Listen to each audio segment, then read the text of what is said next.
presence of my Savior.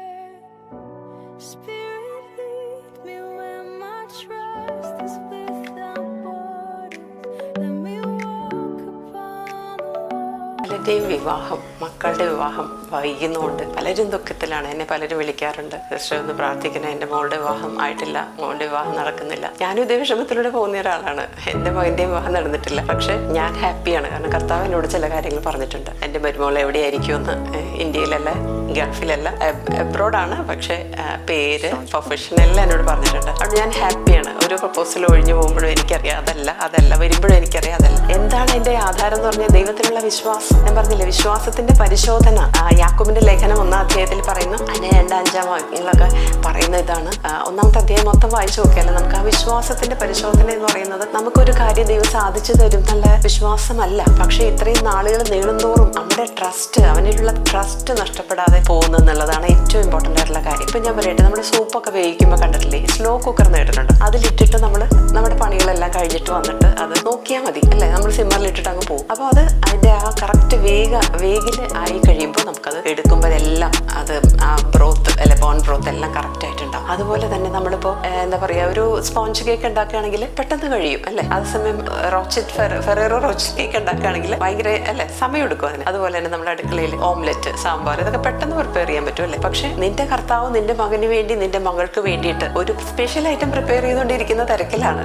അപ്പൊ നീ ഒന്ന് വെയിറ്റ് ചെയ്യണം. നമ്മൾ പറയാറില്ലേ, നീ ഒത്തിരി ഒരു സമയം എടുക്കോട്ടെ, ഞാൻ അടുക്കളയിൽ ഒരു സ്പെഷ്യൽ ആയിട്ട് ഉണ്ടായിക്കൊണ്ടിരിക്കുക എന്ന് പറയാറില്ലേ ഭർത്താക്കന്മാരോട്, മക്കളോടൊക്കെ. അതുപോലെ തന്നെ നീ വിചാരിച്ചാൽ മതി.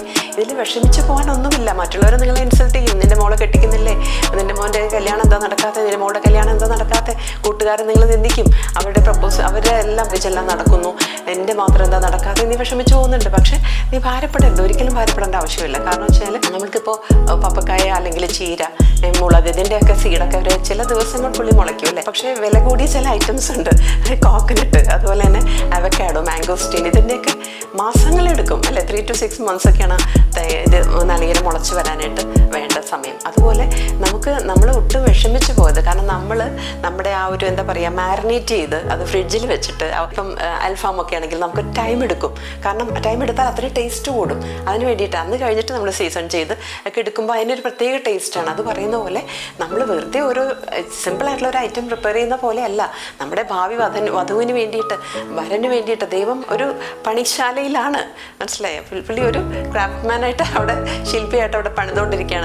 അപ്പോൾ അതിനിടയ്ക്ക് നമ്മൾക്ക് ക്ഷമയില്ലെങ്കിൽ നമ്മൾ ക്ഷമ പഠിപ്പിക്കും. സബ്മിഷൻ ഉണ്ടാവോ അല്ലെങ്കിൽ ഒബീഡിയൻ്റ് ആണോ, ഇതെല്ലാം നോക്കും. ദൈവത്തിൻ്റെ വില്ലിങ്നെസ് പൂർണ്ണമായിട്ട് നീ വഴങ്ങുന്നുണ്ടോ. ഈ സമയത്ത് ഈ ഒരു എന്താ പറയുക, പീരീഡ് ഓഫ് ഡെവലപ്മെൻ്റ് ആണ്. ആ സമയത്ത് നമ്മളെ ദൈവം പണിതെടുക്കുകയാണ്. പണിതെടുക്കുമ്പോൾ ഇപ്പം അത് ഹൗവയാണെങ്കിൽ അതുപോലെ തന്നെയാണ് നമ്മൾ ഏദൻ തോട്ടത്തിൽ എല്ലാം ഒരുക്കിയിട്ടുണ്ടാവും, എല്ലാം ഒരുക്കി വെച്ചിരിക്കുകയാണ്. പക്ഷെ ഒരു പ്രോസസ്സാണത്. ആ പ്രോസസ്സിലൂടെ നീ കടന്നു പോയേ പറ്റൂ. അതിനെക്കുറിച്ച് വിഷമിച്ച് പോകരുത്, ഭാരപ്പെട്ടു പോകരുത്. ഈ മെസ്സേജ് കേൾക്കുന്ന നിങ്ങളോടാണെങ്കിൽ ആമേൻ പറഞ്ഞ് സ്വീകരിക്കുക.